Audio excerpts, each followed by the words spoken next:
The morning fog clung to the palace walls like a warning. Guard Thomas Reed stood outside the East Wing corridor, his polished boots reflecting the dim hallway lights. 23 years of service, 23 years of loyalty. He never questioned orders. He never looked where he shouldn't. But today, everything would change. The call came at 6:47 a.m. Lady Camilla's personal aid needed, someone to deliver urgent documents to her private chambers. Thomas was the only guard on duty in that wing. He knocked twice on the heavy oak door. No answer. He knocked again, louder this time. Lady Camilla? His voice echoed down the empty corridor. Still nothing. Protocol. Required him to enter if there was no response during an urgent matter. His hand trembled slightly as he turned the brass handle. The door opened with a soft creak. What he saw in those first 3 seconds would haunt him forever, but before we continue, if you're loving this story, hit that subscribe button. These real-life accounts don't come easy. Your support helps us bring you more incredible true stories every week. The room was darker than it should have been. Heavy curtains blocked the morning sun. Thomas's eyes adjusted slowly. Lady Camilla stood near the window, her back to him. She wasn't alone. A man in civilian clothes stood beside her, their heads close together, his voices low and urgent. That wasn't the betrayal. On the desk between them lay scattered photographs. Even from the doorway, Thomas could see they were security documents, blueprints, schedules, information that should never leave the Royal Security Office. The man noticed. His eyes went wide. He grabbed the papers, shoving them into a leather briefcase. Camilla spun around, her face pale as winter snow. Thomas. Her voice cracked on his name. This isn't what it looks like. It was exactly what it looked like. Thomas had served the royal family since he was 20 years old. He'd protected them through threats, scandals, and endless public scrutiny. He knew every face, every approved visitor, every authorized personnel. This man was none of those things. Ma'am, I need you to step away from that desk. Thomas's training kicked in, his voice steady despite his racing heart. The stranger moved toward the window. Don't make this difficult, guardsman. Who are you? Thomas stepped further into the room, his hand instinctively moving to his radio. Thomas, please. Camilla's eyes filled with tears. Real tears. If you call this in, you'll destroy everything. Not just for me, for everyone. His finger hovered over the radio button. 23 years of loyalty. But loyalty to what? To whom? His mind raced through possibilities. Was this espionage? Blackmail? An affair that compromised national security? The stranger's hand slipped into his jacket. Thomas's muscles tensed. Was he reaching for a weapon? An ID? Something worse? I'm begging you, Camilla whispered. Give me 5 minutes to explain. 5 minutes before you make the call that ruins innocent lives. Thomas had never disobeyed an order, never bent a rule. But something in her voice made him pause. Fear, yes. But also something else. Desperation mixed with what sounded like genuine care. 5 minutes, he said, his hands still on the radio. And that door stays open. The stranger finally spoke again, his accent unfamiliar. You're making a mistake, Camilla. He's palace security. He'll never understand. Then help me make him understand, she said, her voice stronger now. Thomas closed the door behind him anyway. Some conversations, he realized, required privacy. Even if they destroyed everything he'd ever believed in, what happened in that room over the next 5 minutes would change not just Thomas's life, but the fate of everyone he'd sworn to protect.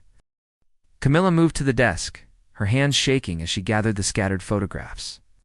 The morning light filtering through the curtain edges caught the tears on her cheeks. Thomas had never seen her like this. In public, she was composed, elegant, untouchable. This woman before him looked broken. His name is Marcus Webb, she began, gesturing to the stranger. He's a journalist, investigative. And before you assume the worst, he's not here to hurt the family. He's here to save them. Thomas's jaw tightened. Journalists don't need palace security blueprints to write stories.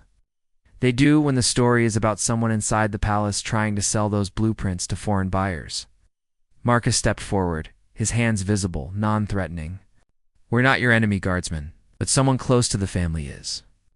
The words hit Thomas like cold water. Treason, inside the palace walls. "That's impossible," he said, but his voice lacked conviction. In 23 years, he'd seen ambition, jealousy, and greed. Why not betrayal? Camilla laid 3 photographs on the desk. "Look at these. Really look." Thomas approached slowly. The first image showed a man in palace staff uniform meeting someone in a dark parking garage. The second captured money changing hands. The third showed documents being photographed. Classified documents. The kind that detailed security protocols and royal movements. His blood ran cold. He recognized the staff uniform. He recognized the parking garage. But worse, he recognized the face. "Daniel Crawford," Thomas whispered. "Your fellow guard," Camilla confirmed. "Senior member of the security team. Access to everything." Daniel had trained Thomas when he first started. They'd worked hundreds of shifts together, shared meals in the guardhouse. Daniel had been at Thomas's wedding, had sent flowers when Thomas's daughter was born. "No," Thomas stepped back. "Daniel would never." "We have 6 months of surveillance," Marcus interrupted, pulling a tablet from his briefcase, bank records showing deposits from shell companies, encrypted communications with known intelligence brokers. "He's been selling information for 18 months. The tablet screen glowed with evidence. Messages, transactions, photographs of Daniel in places he shouldn't be, with people he shouldn't know. Thomas felt sick. Why not go to the authorities? Why this secret meeting? Because we don't know how deep this goes. Camilla's voice dropped to barely a whisper. Daniel has friends throughout the security apparatus. If we report this through normal channels and those friends get warned, evidence disappears. People disappear. And why are you involved? Thomas looked at Camilla directly. Your family. Let the professionals handle it. I am handling it. Her spine straightened, that royal bearing returning. Daniel approached me 3 weeks ago. He said he had information about a threat to the family. He asked to meet privately. Said he couldn't trust official channels. I thought he was being protective. He was testing you, Marcus said, seeing if you'd go around protocol, seeing if you could be compromised or manipulated. Camilla nodded. When I insisted on reporting it properly, he backed off. But I saw something in his eyes. Fear, guilt. I've spent years reading people in political circles. I knew something was wrong. So you hired a journalist? Thomas couldn't hide his skepticism. I hired someone outside the system, she corrected. Someone who investigates corruption without the red tape that lets guilty people escape. Marcus spent 2 years exposing a trafficking ring everyone said didn't exist. He finds truth when others find excuses. Marcus met Thomas's eyes. I know how this looks. Secret meetings, stolen documents, all the spy movie nonsense. But Lady Camilla didn't steal these security files. Daniel did. We've been tracking where he hides his copies, photographing his photographs. Everything you see here is evidence of his crime, not ours. Thomas's mind spun. Training told him to call this in immediately.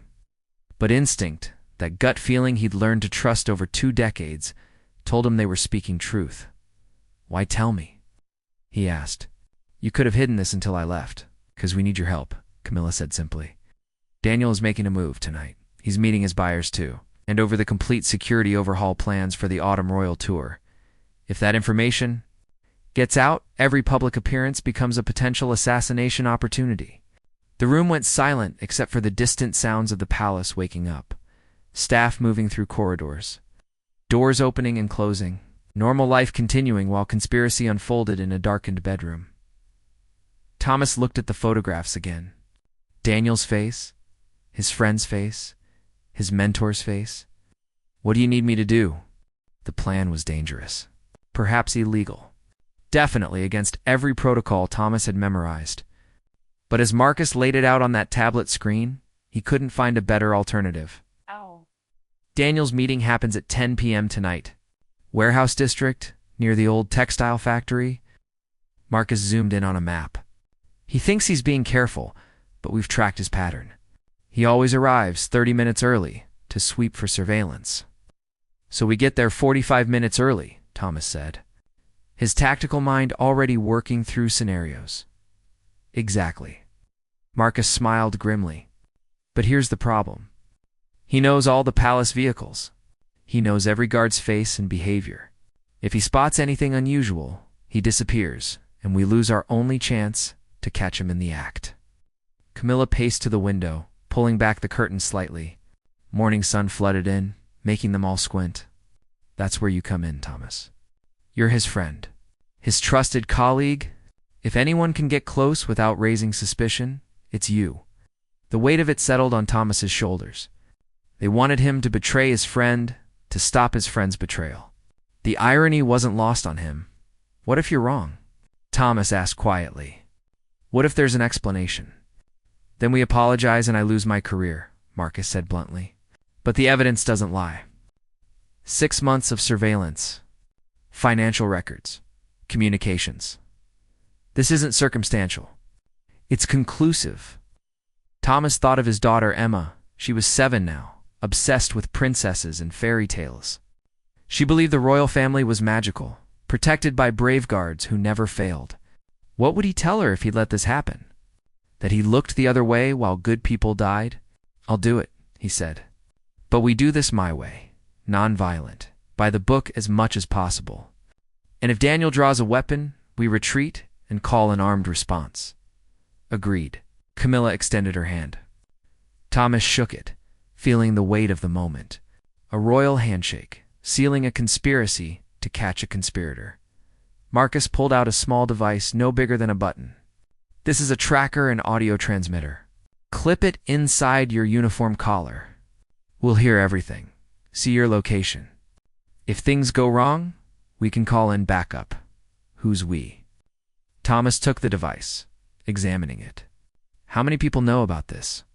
Just us 3, Camilla said, and one police contact Marcus trusts absolutely. A detective who specializes in organized crime. She'll be on standby with a tactical team, but far enough away that Daniel won't sense them. The next 12 hours passed like a fever dream.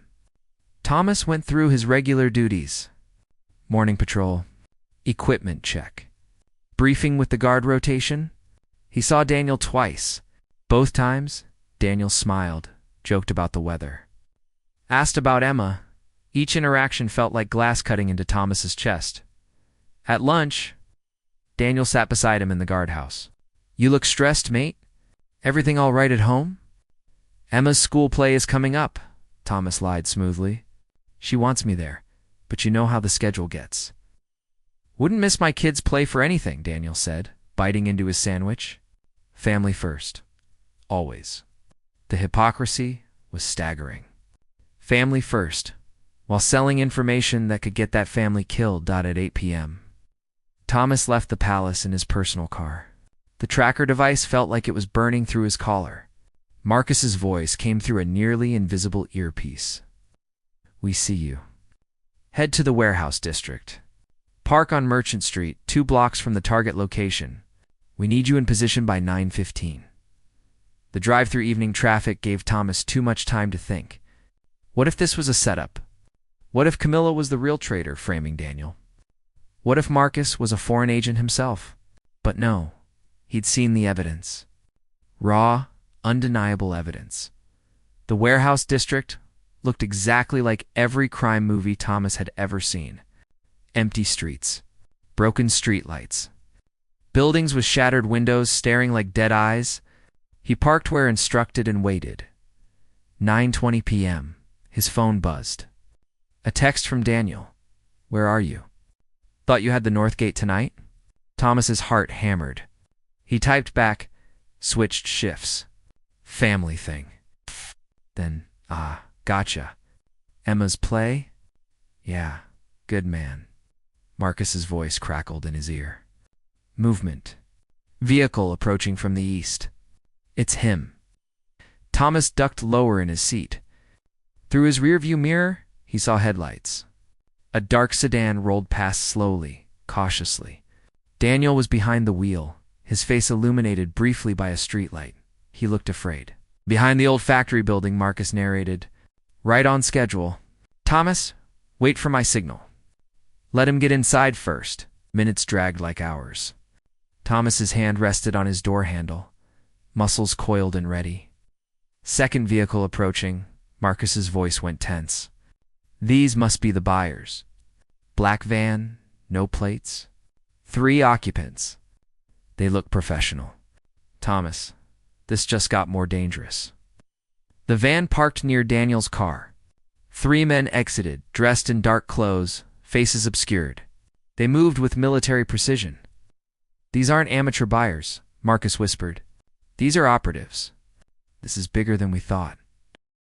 Thomas watched the 3 men disappear into the warehouse. Everything in his training screamed at him to wait for backup. But Marcus's voice came through, urgent and clear, early. Daniel's not expecting them yet. He's vulnerable.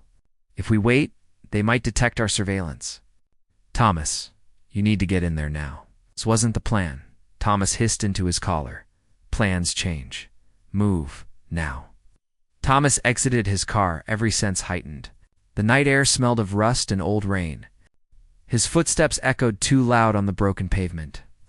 He approached the warehouse from the side, finding a door hanging half off its hinges. Inside, darkness swallowed him. Moonlight filtered through broken roof panels, creating patches of silver light between shadows. He heard voices deeper in the building. Daniel's voice pitched higher than normal. Nervous. You're early? We agreed on 10 p.m. Change of plans. A different voice. Accented. Eastern European? Maybe Russian. We want the documents now. Complete security protocols for the royal tour. I don't have everything here, Daniel said. Thomas crept closer, using rusted machinery as cover. Some files are still in the palace. I need another week. Unacceptable. The sound of a gun being cocked echoed through the warehouse. You have sold us incomplete information before. Delays cost money. Money costs patience. Thomas peered around a metal pillar. Daniel stood in a cleared area, briefcase in hand. The 3 men surrounded him in a triangle formation, professional, tactical. One held a pistol pointed casually at Daniel's chest. I can get you everything, Daniel's voice cracked. I just need time. The new security chief is suspicious. I have to be careful. You have been careful for 18 months. Perhaps too careful. Perhaps you are stalling. Perhaps you are working with authorities. No, I swear. Then prove loyalty. Give us what you have. Now. Daniel's hand shook as he opened the briefcase. Thomas could see documents inside, photographs, USB drives. 18 months of treason in one leather case. Marcus's voice in his ear. Police are moving in. Ida for minutes. Keep Daniel talking. Don't engage. For minutes might as well be for hours. Thomas stepped from behind the pillar. Daniel, don't. All heads snapped toward him.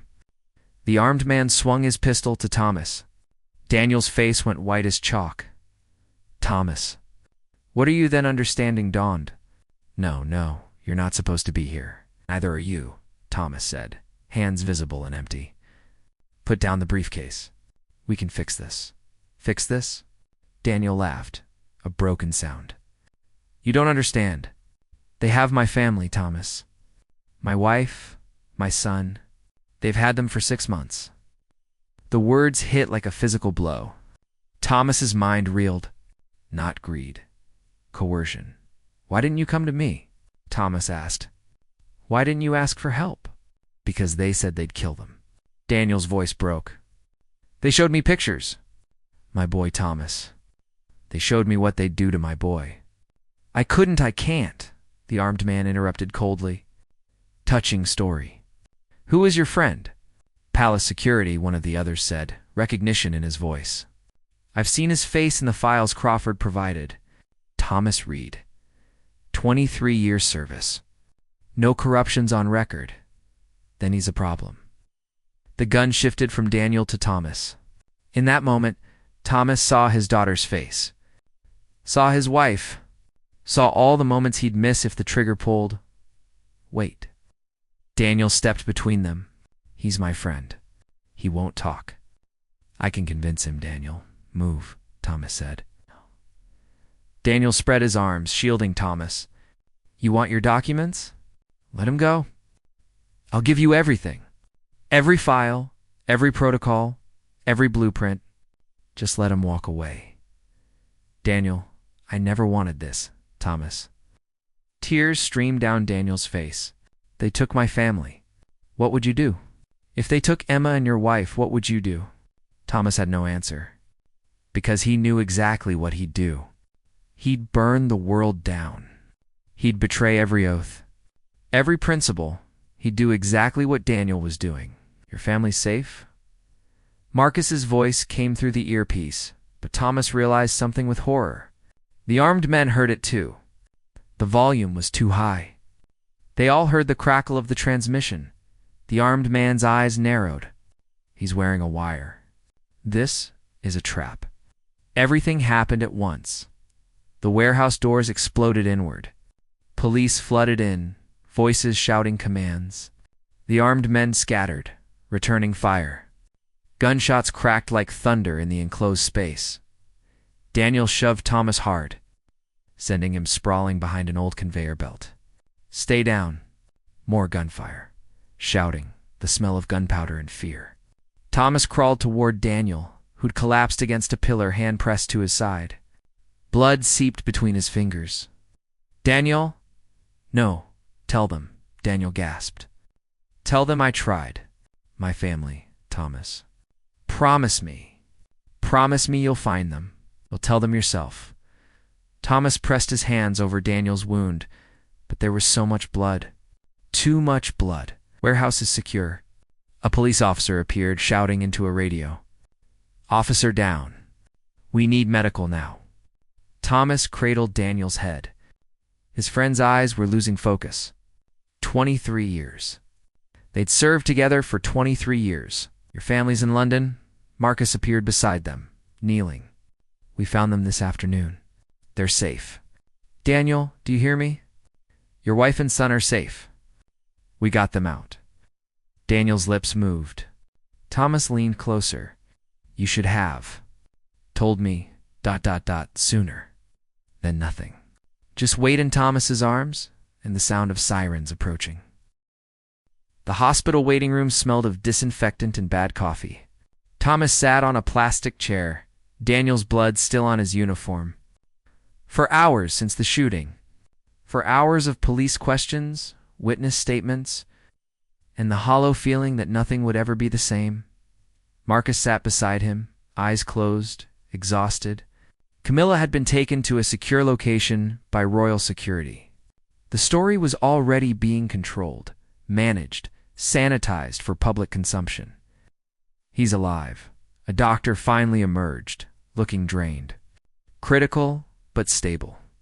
The bullet missed major organs. He's incredibly lucky. Lucky? Thomas almost laughed. What part of this was lucky? Can I see him? Thomas asked. Family only right now. But I understand you saved his life with your pressure on the wound. You did good work. Good work.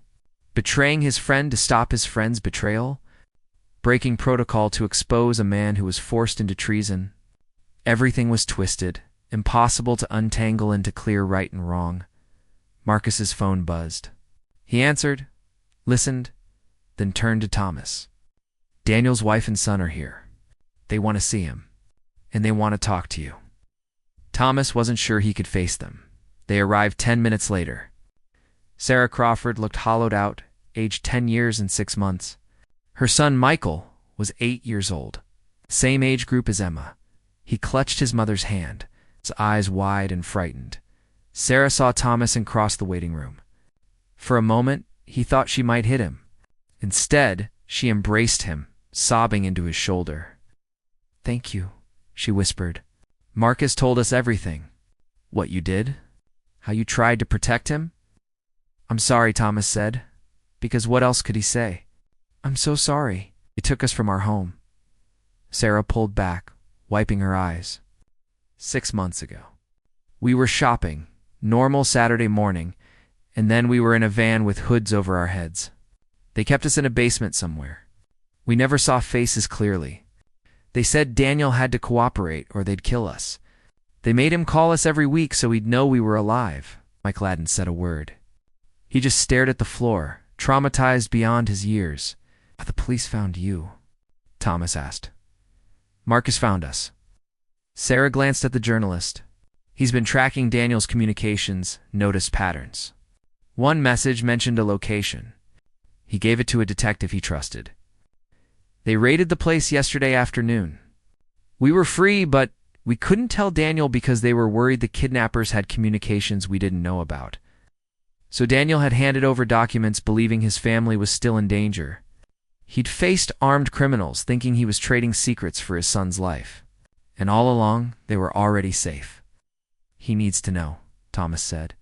"When he wakes up, the first thing he needs to know is that you're safe." The 3 armed men from the warehouse were in custody. 2 had minor injuries from the police raid. One was talking, offering information in exchange for reduced charges. The whole operation was unraveling. Foreign intelligence connections. Multiple informants in various government positions. Daniel was just one piece of a much larger network, but he was also the only piece who was innocent. 3 days later, Thomas stood in the palace security office. His supervisor, Chief Inspector Harrison, sat across from him, reading a report. The official story was sanitized. Guard exposed corruption. Hostage situation resolved. Hero saves the day. Except Thomas didn't feel like a hero. "You disobeyed direct protocols," Harrison said, not looking up. "You conducted an unauthorized investigation. You coordinated with civilians on a security matter. By every standard, you should be dismissed." Thomas said nothing. He'd expected this, however. Harrison finally met his eyes. "You also exposed a significant security breach. Saved lives. Prevented classified information from reaching hostile entities. The royal family personally requested you be commended, not punished." "I don't want a commendation," Thomas said quietly. "Good, because you're not getting one. Officially, this never happened the way it actually happened. You were investigating suspicious behavior and discovered criminal activity. End of story. No journalists. No midnight raids. No Lady Camilla meeting privately with civilians." The cover-up tasted bitter. But Thomas understood. The alternative was admitting the security system had been compromised at the highest levels. Public trust would shatter. "What happens to Daniel?" Thomas asked. Harrison closed the file. "That's complicated. He committed treason under extreme duress. His family was held hostage. Any jury would be sympathetic. But the law is the law. So he goes to prison for trying to save his son, unless certain people intervene." Harrison stood, walking to the window. "Lady Camilla is speaking with prosecutors, arguing for immunity in exchange for Daniel's testimony against the larger network. She's quite persuasive when she wants to be." Thomas felt something loosen in his chest. Maybe there was justice after all. Imperfect, complicated justice, but justice nonetheless. "Am I still assigned to the palace?" he asked. "You are. In fact, you're being promoted. Head of Internal Security Review. Your job is to make sure this never happens again. Find the holes. Fix them. Trust no one. Question everything." It was a promotion born from tragedy. Thomas wasn't sure he wanted it, but he accepted anyway, because someone had to stand watch. Someone had to care enough to look closely at the people they trusted most. 6 months passed before Thomas saw Daniel again. It was a gray afternoon in March when the invitation came. Sarah Crawford had asked if Thomas would visit their home. Daniel was out of the hospital, covering at home under house arrest, while the legal proceedings slowly ground forward. Thomas stood on their doorstep, heart pounding, unsure what to expect. Sarah opened the door with a tired smile. "He's in the garden," she said. "He works out there most days. Says it helps him think." The garden was small, but well kept.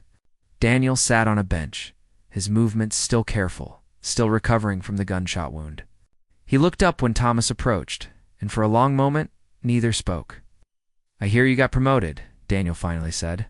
"Head of Internal Security? They gave you my old job, more or less." "It's not like that." Thomas sat beside him. "It's exactly like that. And that's okay."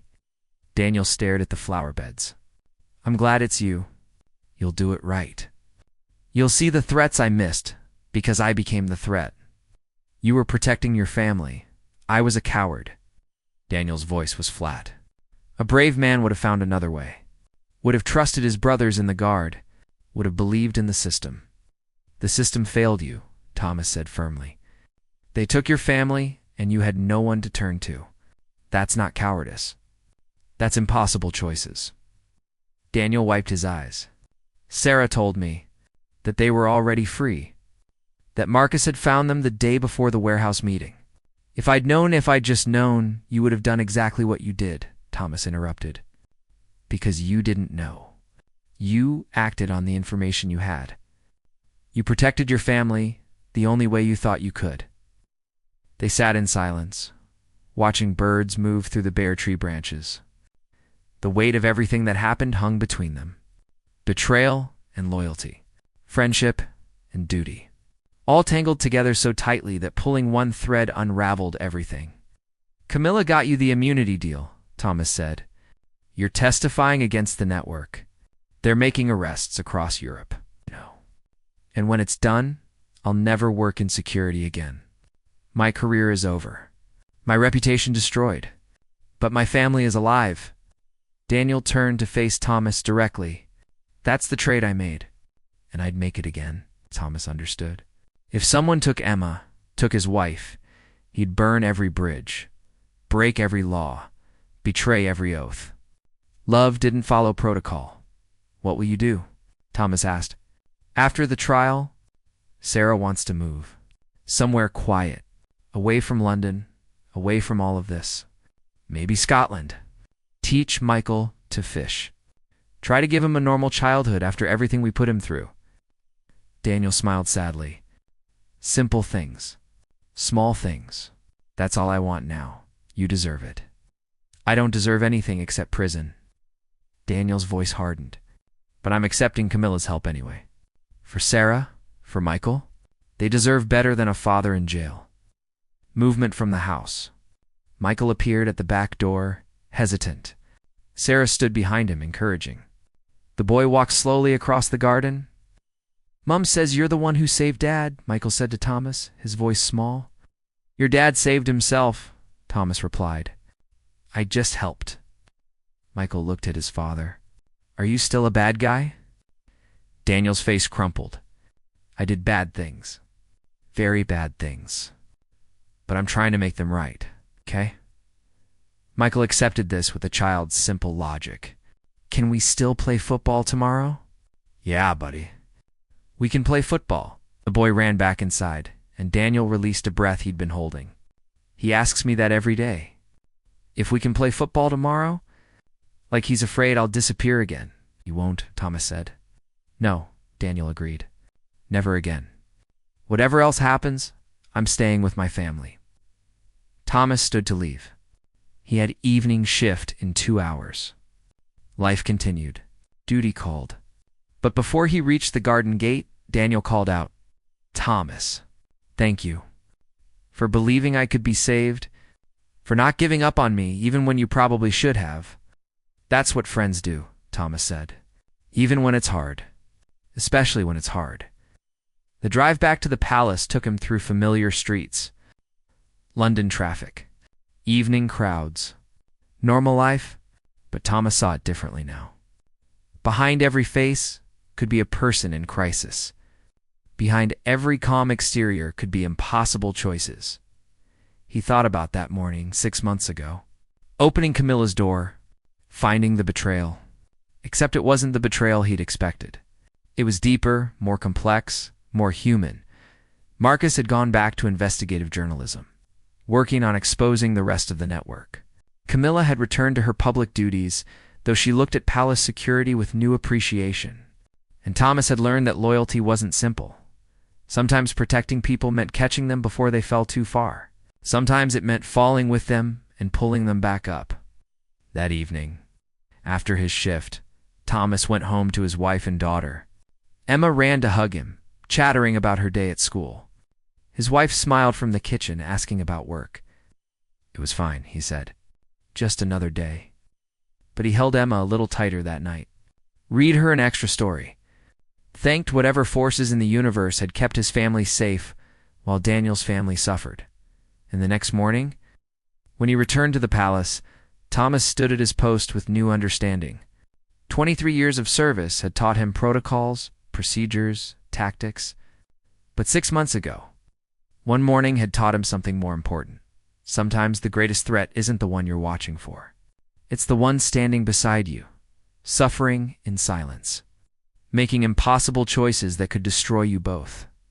His job now was to make sure no one faced those choices alone. To build a system where Daniels could come forward before becoming traitors, where families were protected before being weenie. It was ambitious, maybe impossible. But as Thomas watched the palace come to life with morning activity, he felt something he hadn't felt in months. Hope not for perfect solutions, not for simple answers, but for the possibility that loyalty and duty could coexist with compassion, that the system could learn, that betrayal could become redemption. The sun rose over the palace walls, casting new light on old stones. Thomas took his position, ready for whatever the day would bring. And this time, he was watching for the right threats.